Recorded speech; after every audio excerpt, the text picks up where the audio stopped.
Okay, hold on. I'm gonna get the little mini tripod so I'm not holding it weirdly. Now you own a little tripod. Okay. I have to come on here and I'm gonna try not to vent, and I'm gonna try and just turn this into a teachable moment or something, because you guys don't need to hear me just vent. But I feel like I need to talk about it because I was getting heated about it last week, but this week she went too far. Okay, so let's talk a little bit about critique partners, and I guess you'd call them critique partners. So since I'm in class, and since I'm more specifically in 2 classes, I have about 30 people critiquing my work, which is amazing. In depth, like, it's incredible. It's a very unique experience, it's very wonderful, and they're all very smart, for the most part, individuals, which leads me to my story. So, everyone is great. Everyone comes from diverse backgrounds, everyone has diverse writing styles, everybody has different opinions, all good, all fine, except for this one person I've been having trouble with. And I want to say that with a little asterisk. So, like I said, diverse backgrounds, diverse opinions on life, on what's a good book, on writing is fine, and I welcome that. But I just think when someone is so clearly not putting in that same effort of critique in your work that you put in theirs, that's where I have a problem with your critique style. For one of my classes, as you guys know, because I was debating this on camera, I decided to turn in the second half of my chapter 1. So for one class I turned in the first half, and for the other class I turned in the second half. This was so I could get broader feedback as far as more of my story. I didn't want to just keep handing in the same thing to now 3 separate classes. I wanted to move forward. I'm trying to finish my whole book, not just rework the first chapter completely. And so I put a note when I send it out to everybody. This is the ending of the chapter 1. And if you have any questions, if you're confused at all, please let me know. I'd be happy to send you the first half of the chapter. And I gave a synopsis of what happened in the beginning. And I understand, like, it's kind of weird jumping in. Like, for my classes, pretty much everyone has done this so far where you jump in later. And for the most part, it's fine. Like, sure, you don't understand the first few opening scenes, but you catch on pretty quickly with what's going on, especially if they include a synopsis. And I even had some classmates reach out and say, hey, can I get the first half of the chapter? I would just like to read it, which is fine. And so I sent that along because, like I said, I'd be happy to do that if they reached out. And it was only like, it was 16 double-spaced pages, so 8 single-spaced, so it wasn't a lot. It's not like they had to read half a book. So for the most part, everybody's feedback was still really good. Some of them mentioned they were just a little bit, like, confused jumping in halfway, and so they weren't sure if some of their disconnect with the characters came from that or if there was a bigger problem, which is fine. Like, I can wade through that critique myself, except for this one person whose only critique was that they did not like starting halfway through the chapter. And that was it. And so they were confused. That was the only feedback they gave.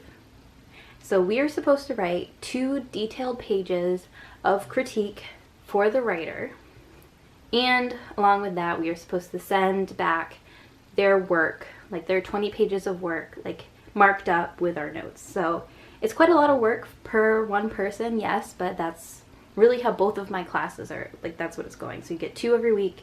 It's a lot of work, a lot of reading, but the benefit is that when it's your turn, you get all of that feedback too. So that's why, like, last week I had so much amazing feedback. And this particular person has already gone. So this person was the first one to experience all of that wonderful feedback and really benefited from that. So the fact that they then turned around and gave me nothing after I had spent, you know, a couple hours doing theirs was pretty selfish.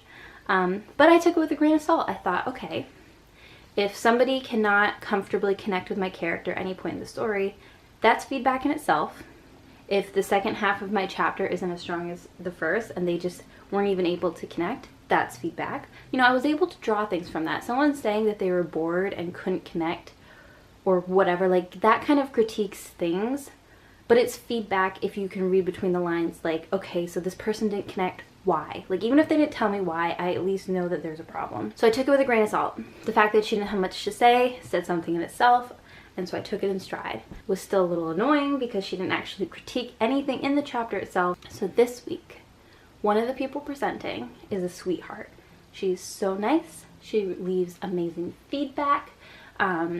You know, she goes like above and beyond with saying how much she loves your story. She always gives like such detailed ideas and critique, and just, you know, she just talks on and on. She's really, really nice and wonderful. And I just know, even though I didn't read her feedback to the woman, I imagine that it was just as detailed and lovely. And she probably spent a really long time doing it.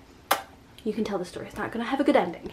So we all went around, said what we liked about the girl's story presented today and that we were working today. I hadn't gone yet. So then it was the person who gave little feedback to me. It was her turn to critique the nice lady, nice girl. She holds up her paper, the critique paper, the writer's paper we're supposed to critique today, and she says, now, when I read through these stories to critique, I like to print them out. When I went to print out yours, I came back and it had all been rolled up and dropped to the floor, and I had no idea which page was what. And then she said, so basically I took that it was a story of a young girl and blah blah blah. She gave like, she basically described the chapter, and that was it. I was confused. So if you want my feedback for next time, I recommend you put page numbers on it. And that was it. That is her critique.